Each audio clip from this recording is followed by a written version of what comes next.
नमस्कार शेतकरी मित्रांनो, कांदा उत्पादक शेतकरी बांधवांसाठी आताच्या क्षणाची सर्वात महत्त्वाची आणि मोठी बातमी.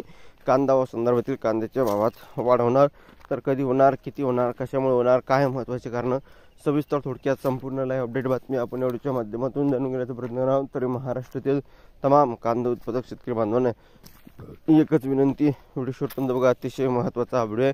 व्हिडिओ जर आवडला तर नक्कीच लाईक करा. सगळ्यात पुढे चॅनलवरती नवीन असाल तर महा हवामान आपल्या यूट्यूब चॅनलला सबस्क्राईब करावं सांगा. चला तर मित्रांनो, व्हिडिओला सुरुवात करतोय.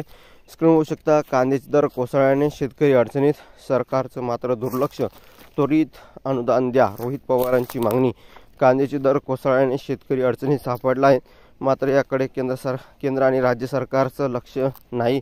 अशातच सरकारने त्वरित कांदा उत्पादक शेतकऱ्यांना अनुदान द्यावे अशी मागणी राष्ट्रवादी काँग्रेस शरद पवार पक्षाचे आमदार रोहित पवार यांनी केली आहे. आणि एकंदरीतच या ठिकाणी रोहित पवार म्हणाले की कांदे दर कोसळल्याने शेतकरी मोठ्या अडचणीत सापडला असून ना केंद्र सरकार याकडे लक्ष द्यायला तयार आहे, ना राज्य सरकार. अशात शेतकऱ्यांकडे कोणाकडे भाव मागायचा, ही मातीमोल भावाने विकायचा, अशी सध्या परिस्थिती आहे. रोहित पवार म्हणाले की मार्केटमध्ये मोठ्या प्रमाणात आवक झाली असली तरी सरकारचे निर्यातीचे नियोजन नसल्याने तसेच उदासीन धोरण असल्यानेच कांद्याचे दर पडले आहे. कांद्याला सध्याला मिळणारा दर उत्पादन खर्चापेक्षा कमी असल्याने शेतकऱ्यांना मोठी पिळवणूक होत आहे.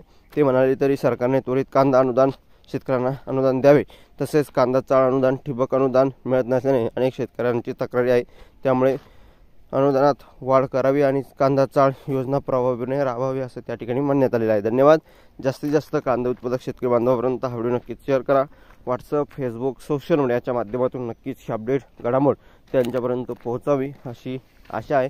धन्यवाद. Like share subscribe. जय शिवराय. धन्यवाद.